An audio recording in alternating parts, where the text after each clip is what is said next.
चलिए खबरों में आगे बढ़ते हैं, बात करते हैं उत्तराखंड को पहली वंदे भारत एक्सप्रेस ट्रेन की सौगात मिल गई है। पीएम मोदी ने वर्चुअली खुद देश की 18वीं वंदे भारत एक्सप्रेस को हरी झंडी दिखाई। भारत के यशस्वी प्रधानमंत्री, उनका आशीर्वाद आज दिल्ली और देहरादून के बीच चलने वाली ये ट्रेन देश की राजधानी को देवभूमि से तेज गति से जोड़ेगी। वंदे भारत एक्सप्रेस दिल्ली से देहरादून के बीच का 314 किलोमीटर का सफर 4 घंटे 45 मिनट में तय करेगी। नई दिल्ली से देहरादून जाने वाली मुख्य ट्रेनों में देहरादून जन शताब्दी 5 घंटे 50 मिनट का समय लेती है।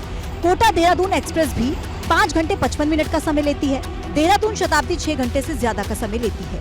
ऐसे में विश्व स्तरीय सुविधाओं से लैस वंदे भारत एक्सप्रेस यात्रियों, खासकर पर्यटकों के लिए आरामदायक यात्रा के अनुभव के एक नए युग की शुरुआत करेगी। आसान बनाने के लिए ही डबल इंजन की सरकार डबल शक्ति से, डबल गति से काम कर रही है। दिल्ली देहरादून वंदे भारत ट्रेन बुधवार को छोड़कर बाकी सभी 6 दिन चलाई जाएगी, जो देहरादून से सुबह 7 बजे चलेगी। 11:45 पर आनंद विहार टर्मिनल पहुंचेगी। इसके बाद शाम को 5:50 पर आनंद विहार से चलकर रात को 10:35 पर देहरादून पहुंचेगी। आम यात्री 29 मई से दिल्ली देहरादून वंदे भारत एक्सप्रेस में सफर कर सकेंगे। नई इमारत पर नई राजनीति हो रही है। 28 मई को नए संसद भवन का उद्घाटन है, लेकिन उससे पहले सियासी उफान देखा जा रहा है। पीएम मोदी 28 मई को नए संसद भवन का उद्घाटन करेंगे, लेकिन ये बात विपक्ष को कुछ जम नहीं रही। यही वजह है कि राजनीति में अब उद्घाटन वाले चैप्टर का संग्राम छिड़ गया है। 19 राजनीतिक दलों और AIMIM ने जहां विरोध किया, तो वहीं समाजवादी पार्टी ने भाजपा पर पिछड़ों का अपमान करने का आरोप लगाया। राष्ट्रपति जी का अपमान संविधान का अपमान है, लोकतांत्रिक परंपराओं का अपमान है, देश की जनता का अपमान है। उधर नई संसद के उद्घाटन को लेकर सपा महासचिव रामगोपाल यादव के सुर अब बदल गए हैं। पहले विपक्षी दलों के विरोध को गलत बताने वाले सपा नेता ने अब इसको लेकर केंद्र सरकार पर निशाना साधा, तो वहीं रालोद अध्यक्ष जयंत चौधरी भी विरोध में उतर आए हैं। विपक्ष अगर विरोध न करे तो इतिहास विपक्ष को दोषी ठहराएगा। देखिए, राष्ट्रपति का सम्मान होना ही चाहिए, वो एक महज रबर स्टैंप नहीं है, उस पद का सम्मान होना चाहिए। बायकॉट मंडली में कांग्रेस भी शामिल है। 21 मई को राहुल गांधी ने ट्वीट करके विरोध जताया था, लेकिन उनकी पार्टी के नेता आचार्य प्रमोद कृष्णम उद्घाटन के समर्थन में उतर गए हैं। संसद भाजपा की संपत्ति नहीं है। भारत की संसद को भाजपा का समझना ठीक नहीं होगा। जैसे जैसे उद्घाटन की तारीख नजदीक आ रही है, राजनीति में विरोध की आग तेज होती जा रही है। नई संसद को लेकर सियासी संग्राम मचा हुआ है। जैसे जैसे 28 मई की तारीख नजदीक आती जा रही है, विरोध और समर्थन का भंवर और गहराता जा रहा है। अब इस मामले में मायावती ने भी अपना स्टैंड क्लियर कर दिया है। 28 मई को नई संसद का उद्घाटन प्रधानमंत्री नरेंद्र मोदी के हाथों होना है। इस समारोह को सियासी मुद्दा बनाते हुए जहां एक तरफ विपक्ष की 20 पार्टियां बायकॉट मंडली में शामिल हैं, तो वहीं 20 पार्टियों से इधर मायावती ने अलग स्टैंड लिया है। मायावती ने ट्वीट के जरिए विपक्षी पार्टियों के बहिष्कार को अनुचित बताया। साथ ही लिखा कि सरकार ने इसको बनाया है, इसलिए इसके उद्घाटन का उसे हक है। मायावती के फैसले का बीजेपी ने भी स्वागत किया। मायावती जी ने बिल्कुल सत्य बात कही है कि प्रधानमंत्री जी को चूंकि देश की जनता ने चुना, संसद देश की जनता के लिए बनी है, तो स्वाभाविक रूप से उसका उद्घाटन कौन करेगा? वो जिसकी सरकार में बनाई गई और जो देश ने जिसको नेता चुना, तो वो उसका उद्घाटन करेगा। आपको बता दें कि नई संसद के उद्घाटन कार्यक्रम को लेकर कुल 17 दल साथ आ गए हैं, जिनमें Shiv Sena, Shiromani Akali Dal, National People's Party, National Democratic Progressive Party, Sikkim Krantikari Morcha, Rashtriya Lok Janshakti Party, RPI, Apna Dal S, Tamil Maanila Congress, AIADMK, BJD, Telugu Desam Party, YSR Congress, AJSU, Jannayak Janata Party, Mizo National Front, Bahujan Samaj Party शामिल हैं। मतलब साफ है कि संसद के बहाने सियासत के धड़े साफ साफ दिखाई दे रहे हैं। नए संसद भवन के उद्घाटन के विरोध के बीच मुख्यमंत्री योगी आदित्यनाथ और उत्तराखंड के CM पुष्कर सिंह धामी ने पलटवार किया है।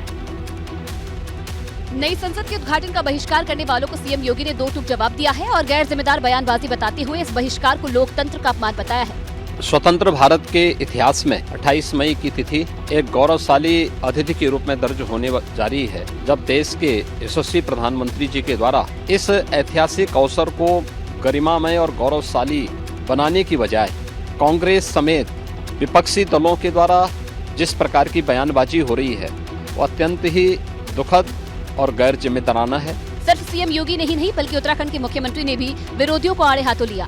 कांग्रेस पर तंज कसते हुए उन्होंने कहा कि वो हर अच्छे काम में बाधा डालने की कोशिश करते हैं। आदरणीय प्रधानमंत्री मोदी जी के नेतृत्व में कोई भी शुभ कार्य होता है, कोई अच्छा कार्य होता है जिससे भारत का मान सम्मान और स्वाभिमान पूरी दुनिया के अंदर बढ़ता है, तो कांग्रेस केवल विघ्न और बाधाएं करने का काम करती है। ये इनका कल्चर बन चुका है, केवल विरोध के लिए विरोध करना इनके पास कुछ नहीं है। आज वो लोकतंत्र की बात करते हैं। दरअसल 28 मई को देश की नई संसद का उद्घाटन होना है। उससे पहले 19 से ज्यादा राजनीतिक दलों ने पीएम मोदी के उद्घाटन करने पर सवाल उठाए और राष्ट्रपति से उद्घाटन कराने की मांग की है। सीएम योगी ने एक बार फिर लाउडस्पीकर की बढ़ती आवाज को नियंत्रित कराने के लिए अधिकारियों को सख्त निर्देश दिए। मुख्यमंत्री ने साफ कहा है कि रोक के बावजूद लाउडस्पीकर लगाए जा रहे हैं, जो किसी भी सूरत में बर्दाश्त नहीं है। सीएम ने अधिकारियों को निर्देश दिए हैं कि ध्वनि प्रदूषण पर सख्ती से रोक लगाई जाए। साथ ही सुप्रीम कोर्ट के दिशा निर्देशों का पूरी तरह अनुपालन सुनिश्चित किए जाने की भी बात की। सीएम ने महिलाओं के साथ छेड़खानी करने वालों के खिलाफ कठोरतम कार्रवाई के निर्देश दिए हैं, जिसके लिए पुलिस बल को हर दिन पेट्रोलिंग करने को कहा है। सीएम ने यूपी के वरिष्ठ अधिकारियों को फील्ड पर जाने और औचक निरीक्षण करने के निर्देश भी दिए हैं। सीएम योगी के लाउडस्पीकर हटाए जाने और शोर कम करने का केंद्रीय मंत्री गिरिराज सिंह ने भी समर्थन किया है। अगर मस्जिदों से हटा तो मंदिरों से भी हटा, लेकिन मंदिरों ने तो कोई कहा नहीं, कुछ स्वीकार किया, लेकिन मस्जिदों के हटने के बाद कई बयान लोगों ने दिए। सीएम योगी आदित्यनाथ ने बुधवार को एक हाई लेवल मीटिंग में गृह विभाग की समीक्षा की। इस दौरान उन्होंने शासन स्तर के वरिष्ठ अधिकारियों और बड़े पुलिस अधिकारियों के साथ वीडियो कॉन्फ्रेंसिंग के जरिए बैठक करके जरूरी दिशा निर्देश भी दिए। उत्तर प्रदेश में भाजपा को टक्कर देने के लिए साथ में आए समाजवादी पार्टी और राष्ट्रीय लोक दल के बीच सब कुछ अच्छा नहीं चल रहा है। निकाय चुनाव में निराशाजनक प्रदर्शन के बाद सपा और रालोद में गतिरोध बना हुआ है। रालोद की तरफ से ब्रेकअप की खबरों के बीच समाजवादी पार्टी की तरफ से सफाई आई है। इस तरह की कोई बात नहीं है, न कोई समस्या है। प्रदेश अध्यक्ष जी ने क्या कब किस परिप्रेक्ष्य में कहा है मैं यही तो नहीं कह सकता, लेकिन समाजवादी पार्टी का राष्ट्रीय नेतृत्व एक दूसरे के को समझता है। उत्तर प्रदेश सरकार के पूर्व मंत्री और सपा के राष्ट्रीय महासचिव ने भी किसी भी तरह गिले शिकवे की खबरों से इनकार किया है। समाजवादी पार्टी और आरडी का गठबंधन यथावत है, न किसी प्रकार की दरार है, न कोई टूट है। खबर है कि 2024 के चुनाव में रालोद सपा के साथ कांग्रेस गठबंधन में जाना चाहती है, जिसके संकेत खुद जयंत चौधरी ने दिए थे जब वो कर्नाटक के मुख्यमंत्री के शपथ ग्रहण समारोह में बेंगलुरु पहुंचे थे। ऐसे में सपा का क्या स्टैंड होगा, इस पर अभी विचार चल रहा है। अब इसका समय आने दीजिए। जनता की इच्छा के खिलाफ कोई जा नहीं सकता, कोई भी पार्टी। सूत्रों के मुताबिक रालोद सपा से इसलिए चिड़ी हुई है क्योंकि बिना साथी गठबंधन के साथ चर्चा किए हुए मेरठ मेयर सीट पर अपना उम्मीदवार उतार दिया, जहां सपा को इस सीट से हाथ धोना पड़ा था। लेकिन दोनों पार्टियों में यहीं से टकराव की स्थिति पैदा हुई और अब टूट की नौबत आ गई। निकाय चुनाव के बाद अब रालोद ने लोकसभा चुनाव के लिए कमर कस ली है। जयंत चौधरी की नजर सियासत की उस जमीन पर है जिसे वो फिर से अपने लिए उर्वर बनाने का प्लान बना चुके हैं। निकाय चुनाव में बेहतर प्रदर्शन से उत्साहित रालोद अब प्लान 2024 पर काम कर रही है। लिहाजा पार्टी अध्यक्ष जयंत चौधरी समरसता अभियान के जरिए पार्टी कार्यकर्ताओं के बीच रहकर मौजूदा उत्साह को 2024 तक ले जाना चाहते हैं। इसी कड़ी में जयंत आगरा में अगले 2 दिनों तक डेरा जमाकर लोगों से संपर्क स्थापित करेंगे। जयंत चौधरी 27 और 28 मई को आगरा में समरसता सभा करेंगे। 2 दिनों में जयंत 15 जगहों पर नुक्कड़ सभा करेंगे। जयंत चौधरी पार्टी कार्यकर्ताओं से सीधा संवाद करेंगे। सभी पदाधिकारी और कार्यकर्ताओं की नब्ज भी टटोलेंगे। समरसता कार्यक्रम हमारे राष्ट्रीय अध्यक्ष माननीय जयंत चौधरी जी ने नाम दिया है और राष्ट्रीय नेतृत्व हम लोग सर्व समाज को जोड़ने का काम कर रहे हैं और ये कार्यक्रम भी रखे गए हैं, ये नॉन जाट बेल्ट में रखे गए हैं। दरअसल जयंत की नजर आगरा की जाट बाहुल्य लोकसभा सीट फतेहपुर सीकरी पर है।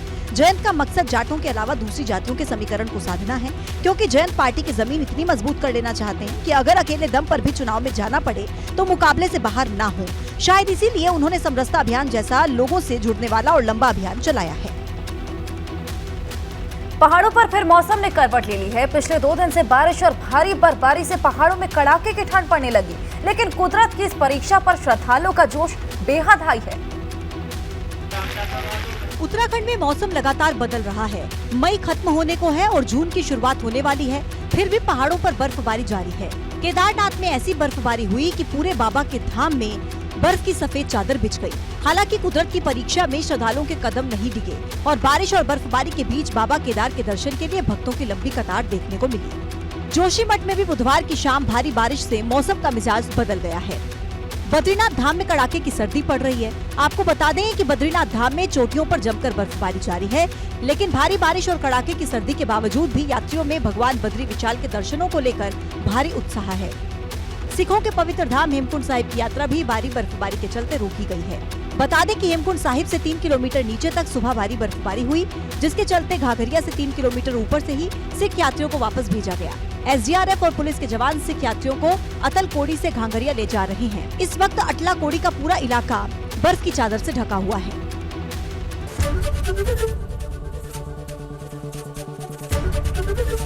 ABP गंगा, खबर आपकी, जुबान आपकी।